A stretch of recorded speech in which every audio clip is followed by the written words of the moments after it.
ẹ̀yin náà lé èwo lẹ ṣe ẹ káàbọ̀ sórí channel mi o. Èmi ọmọ yín Máṣọlá ni o. Gist tá à ń gbọ́ ní ìsìn tó ń kàn wá ní etí ni pé wọ́n ní Mariam lọ sí hospital ó nítorí kábíyèsí fọ́ òun létí ni òun fi ní miscarriage o.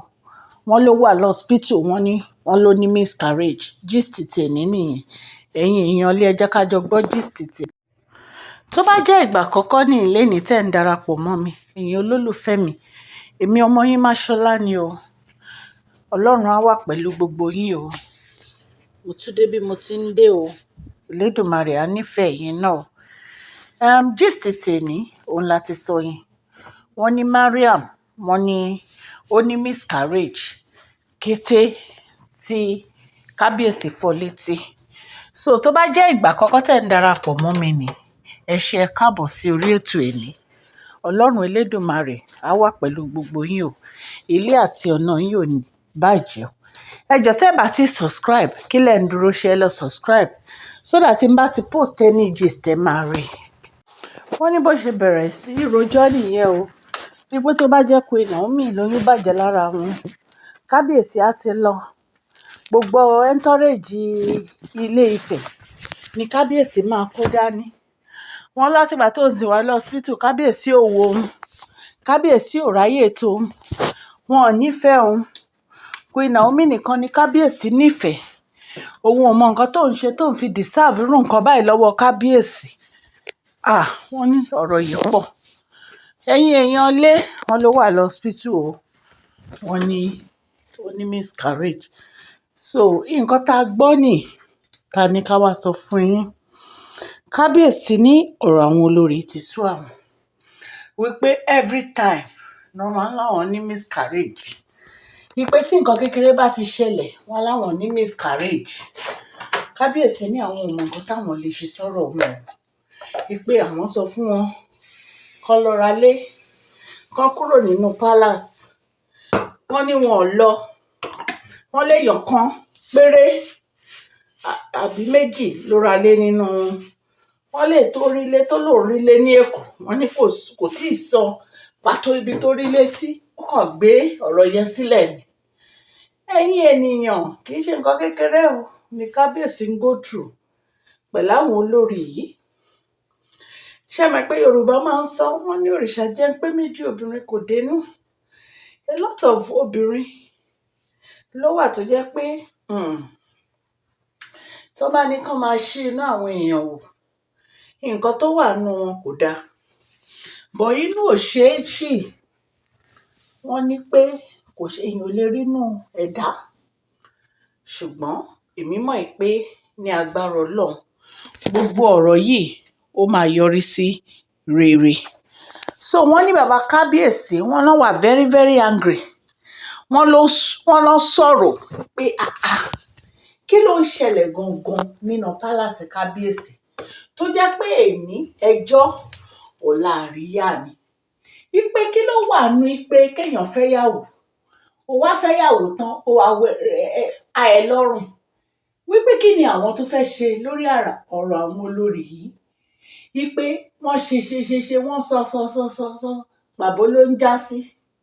Tí bàbá kábíyèsí bá ti ní káwọn gbégbèsè báyìí, wàhálà àti ìdààmú ni.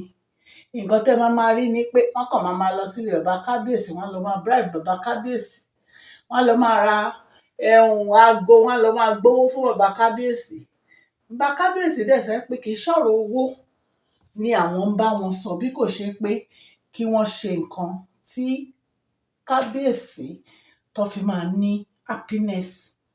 So ẹ̀yin èèyàn, kì í ṣe nǹkan kékeré ni kábíyèsí ń feel o. Wọ́n ní Mariam ní kábíyèsí ò nífẹ̀ẹ́ òun o. Wípé Queen Naomi ní kábíyèsí nífẹ̀ẹ́.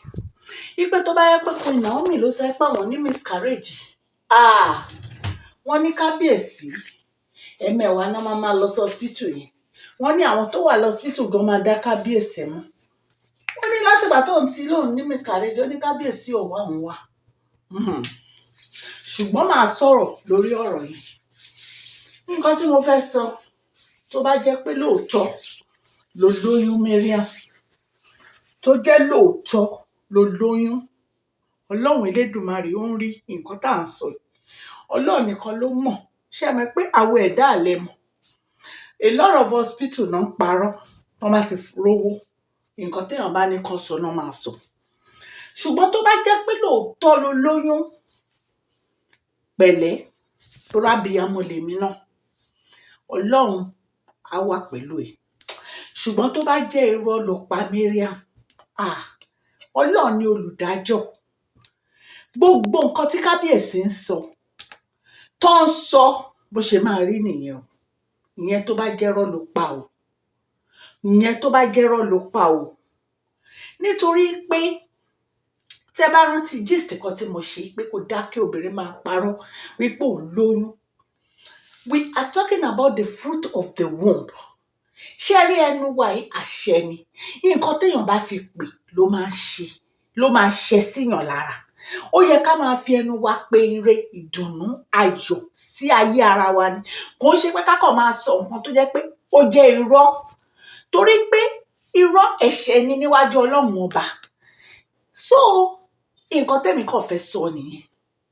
Ṣùgbọ́n nínú ọ̀rọ̀ tó sọ, ó ní pé Queen Naomi nìkan ni Kábíyèsí nífẹ̀ẹ́. Kí ló wá ń ṣe ń palace? Nígbà tó mọ̀ pé Queen Naomi nìkan ni Kábíyèsí nífẹ̀ẹ́, what are you doing in the palace? Èmi believe pé obìnrin ó ní láti respect ara rẹ̀, kó bu iyì kún ara rẹ̀, kó ní pride, kó gbé ara rẹ̀ bí obìnrin. Tí obìnrin tó bá ti ń tirẹ̀ mọ́kùnrin, tó ń tirẹ̀ mọ́kùnrin, wàhálà ni. Ó máa sú ọkùnrin yẹn gan máa rùn sí ọkùnrin yẹn, ọkùnrin yẹn ò ní fẹ́ rí. Ìwọ náà wo inú gist kan tó ní Kábíyèsí gbé Tóbi jáde.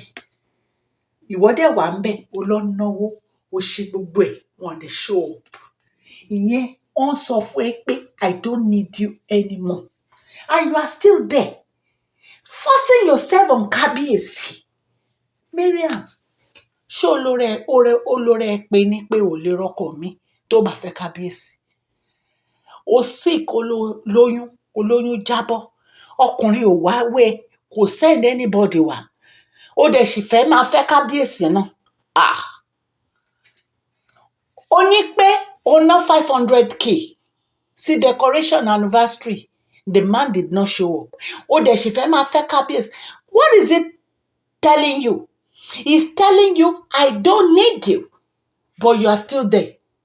You are still there forcing yourself on this man. Kí ló dé tó jẹ́ pé àwọn obìnrin àkínrorí wa? Kí ló dé tó jẹ́ pé àwọn obìnrin a máa ń jẹ́ kí ọkùnrin treat wa anyhow? Tí o bá gbére bó ṣe yẹ kó o gbére bí obìnrin, ìwọ kọ́ ló máa lé ọkùnrin gbọ́dọ̀ máa lé ẹni. Ìwọ ló náwó ẹ fún Kábíyèsí ò náwó fún ẹ, and you are still there. What happiness do you find in this queen? Ṣé wọ́n ń fi queen gba owó ní báǹkì ni? Ṣé tó bá dé báǹkì ní ìsìn tó ní queen ni mí àbí olórí ni mí, ṣé wọ́n máa fún ẹ ní owó ni? Because I just don't get it.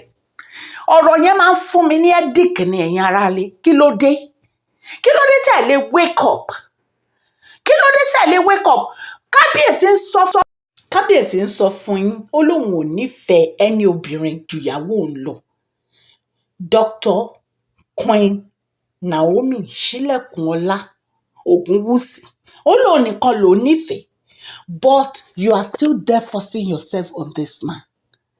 You are still there forcing yourself on this man. Kí ló dé, kí lẹ̀ ń gé nínú wípé ẹ di olórí nínú palace? Èyí owó ẹ̀rí, èyí tí bí wọ́n fi ń jẹ yín yá. Competition ni everyday. What kind of a life is that? No happiness, no joy. Why are you there? Nǹkan tí ò yé mi nìyẹn. Because èmi máa ń rò pé obìnrin, àwa ló yẹ kí ọkùnrin máa wà, kì í ṣe ká máa wá ọkùnrin.